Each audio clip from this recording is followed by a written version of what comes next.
more significant severe storms are going to be possible in the coming days across portions of the United States. And that is going to include damaging winds, large hail, and tornadoes all being a possibility. But not only with severe weather, we are watching for potential tropical activity and extensive heat. In today's video, we break down what your area could expect in terms of severe weather, heat, and along with the tropics. Moving on to our day one outlook, we have two separate slight risks. One that extends from portions of Minnesota back through North and South Dakota into Montana and Wyoming, and another slight risk in portions of Pennsylvania and surrounding states. A marginal risk from portions of Missouri up into Michigan along the East Coast into portions of Virginia, and then a marginal risk from portions of Idaho back into portions of Kansas and Colorado up into Minnesota. And today we're actually going to have an isolated threat of a few tornadoes, mainly confined to portions of North and South Dakota along with Minnesota. But I do think a bit more of a elevated tornado risk may get going up here near North Dakota and Minnesota, right along the Canadian border. And then right across portions of Michigan, Illinois, and Indiana, we actually have a 2% tornado risk in play. I don't really think anything can pan out, but we could see an isolated tornado in this area. We have a 15% wind risk and a 5% hail risk for today too. That 5% hail risk is confined to portions of Montana, Wyoming, North and South Dakota, and Minnesota. Moving on to tomorrow, we could be looking at one of our more significant days in the next 3 days. And we do actually have a slight risk of severe weather from portions of Minnesota back into Wisconsin and the Michigan Peninsula. And then we have a marginal risk extending from Iowa and portions of Michigan back into North Dakota. And then we have another marginal risk along the East Coast that we are watching. But tomorrow, we do only have a 2% tornado risk in play, but I do think higher probabilities could be warranted, mainly across portions of Minnesota and Wisconsin. I do actually think here, as we move on to our wind risk, I do actually think a 30% wind risk could be in play. Not only today, I should say, but also tomorrow. Tomorrow, I would not be surprised to see an enhanced risk of severe weather. It'd be pretty confined to a small area, probably in portions of Minnesota and far northern Wisconsin. But I would not rule it out. And then today, I would not rule out an enhanced risk of severe weather across that area right there for some damaging winds. Then we yet again have another 5% hail risk. And here we are on the day 3 outlook. We have another marginal risk of severe weather extending from portions of Montana back into portions of Wisconsin. And I do actually anticipate an upgrade to a slight risk of severe weather somewhere in that corridor that I just highlighted. We're going to watch it closely though. And not only in terms of severe weather are we watching, we're looking at a flooding threat in multiple areas. We have a triple point slight risk. We have one back here in New York, one back here in Pennsylvania, one extending from portions of Ohio back into Missouri. Then we have a marginal risk from Michigan all the way up into New York. We have a marginal risk in portions of Oklahoma back into Texas through Louisiana and Mississippi into Alabama and Florida. A marginal risk in portions of California, Nevada, and portions of Oregon. And another marginal risk for South Dakota, North Dakota, and Minnesota. This is for excessive rainfall. And moving on to tomorrow, we have another risk of excessive rainfall, a slight risk in portions of Minnesota, marginal risk outside of that in Minnesota and Wisconsin, a marginal risk extending from New York back into portions of Indiana, into portions of Virginia, and a marginal risk back here in Arizona and New Mexico. And moving on to the day 3 excessive rainfall outlook, we have two separate marginal risks again. One extending from portions of Montana back into Wisconsin, another one extending from portions of Colorado back into Arizona and New Mexico. Make sure you are weather aware in any of these areas, whether it may be a flooding risk or a severe risk. make sure to have your eyes on the sky. Here's what radar could look like later today, and this is the northern plains. And this is why I do think a enhanced risk of severe weather is going to be possible, as we're going to have this line segment that is going to be pushing through portions of North and South Dakota. And we actually could see this start to bow out into portions of Minnesota later tonight into the overnight hours. So we're going to watch it very closely. But I do actually want to say here, whenever these storms first fire, I would not rule out a isolated tornado or two. And whenever we move forward, whenever we get more of our linear setup here, if we could actually get a few kinks anywhere, I would not rule out a brief spin-up tornado either. Moving on to the East Coast and what we could see today, overall our severe threat is actually dying down. But we're going to see a few more storms fire here in Pennsylvania and Ohio with a bit of a damaging wind threat. And then back here in portions of Indiana, we do actually have a line of storms forming as we speak that is going to be moving into portions of Ohio. I do actually think we could see some wind gusts up to 65 miles an hour out of that. And then later tonight, we're going to see more of a cluster of storm in Illinois and Indiana that could bring a wind and even some large hail in a few localized areas. Moving on to the HRRR, and we move it a bit farther to the south today, we actually see storms here in Nebraska fire, and they're going to try and race to the north-northeast, or I should say east and east-northeast. And we could actually get a isolated hailstorm, I do think, today, back in portions of Nebraska, but it is a bit of a lower chance and very conditional.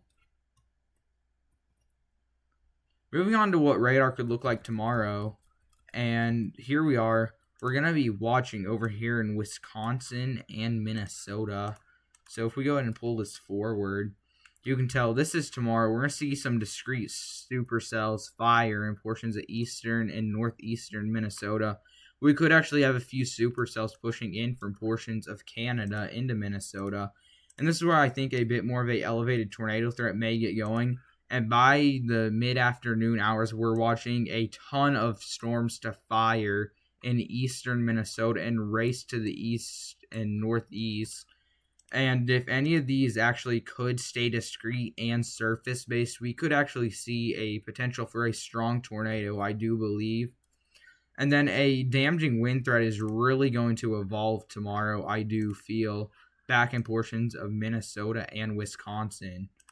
We are going to be watching this very closely, and there actually is a potential of a live stream as these storms start to push down further into portions of Iowa. We're going to watch it very closely, though. And shifting our focus east, then, for tomorrow, what we could see in terms of severe weather, more supercells are going to be possible. Some more supercells and storms, I should say. Not every storm is a supercell. Keep that in mind. But some more storms are going to bubble with the chance for damaging wind and small hail. And here's a look at the jet stream. As you know, we have been in a pattern here with our jet stream either lifted extremely far to the north, or anytime it drops further to the south, we get high pressure to dominate the southern United States, preventing rainfall across much of the southern plains into the Dixie Alley. But that could change as we move forward into the start of August. Our jet stream does look to return further south, and we are actually going to have to watch for a few shortwave troughs to eject off the Rockies. We're going to watch these closely, and this could actually bring severe weather back to the southern plains and eventually into the Dixie Alley. We're going to watch it as we actually enter our peak, not only hurricane season, but severe weather season too in the fall. We're about to enter that. Now, peak is obviously in the spring, but we're about to enter our peak fall time severe weather threat back in the plains. So we're going to be watching it very closely for you. And we're definitely going to be keeping an eye on the jet stream every single day. And before I show you what radar could look like, I actually want to show you what the temperatures could look like. And is there a cool down on the way? Well, as we see moving this forward, does look like it's going to stay hot. It's going to stay extremely hot, it looks like. But once we get into the start of August, I do actually expect a cool down. Now, it may not look like it, but on previous runs that I've seen, it does look like cooldowns could occur. And if I actually go ahead and head over to the GEFS in a minute, and we'll head back to the GFS here. But if we go ahead and look at the GEFS, and can I see? No, it appears I cannot see the temperatures. But I do think a cool down is definitely on the way for portions of the United States. And here's what radar may look like as we move through the start of August, or I should say as we move through the end of July into the start of August, into mid-August. As you can tell, it does actually look like rain may start to return to the southern plains. And I'm actually watching this system very closely. August 4th, this has been showing up consistently as a potential damaging wind threat. But obviously too early to get into specifics. But as we've moved forward, we've seen it up here in the northern plains and the Midwest. We've seen it off here in the Ohio Valley. Now we're seeing it in the central and southern plains. And we've been seeing this for about a week now. So it is time to start watching across this area for a return of severe weather in some areas that haven't seen much rainfall either recently. As you can tell, southern plains actually look like they may be getting a bit more rain in the near future, and that is good news for them as they are in a heavy drought right now. And here's what the European model looks like on the jet stream. As you can tell, it's pretty much showing that same thing. Jet stream is going to try and dip further to the south as we move forward. And if we go ahead and head over to our temperatures, it is also going to show we may actually see a slight cool down, but some days we still may actually hit 100 degrees, maybe even up to 107, 108 in some areas. But overall, it does look cooler in the near future. And moving on to what radar could look like, as you can tell here, southern plains, we're going to watch for some more rain. If we actually go ahead and look for August 4th here, we're actually going to have to take this back to the previous run that goes out farther. So if I go ahead and head to 0Z and look for August 4th here, it does not appear as if it has this system developing in the southern plains, but it does appear, it actually does. It just looks to seem a bit earlier, but as you can tell, has it a bit further to the west. So we're definitely watching this very closely for you. And we are going to update with you with the latest as often as we can as summer is coming to an end. And that means that we're going to have to start to watch for more summer, or I should say more fall time storms. And with summer coming to an end, it means school is going to start back up. So I'm not going to be able to update you as often. But we're going to have to update you as often as possible with severe weather season going to ramp up again here in the fall. And here, before we end off this video, I wanted to talk about the tropics a little bit, like I had said at the start of the video. We actually have 3 separate areas of development here in the Eastern Pacific we're watching. One to the south of Hawaii, another one that is actually overlapping a bit, but that is to the southeast of Hawaii, and one to the west of Mexico that we are watching. Now, this may pose a threat if it develops to portions of Southern California. We're watching it closely, and I will update you with the latest as often as I can.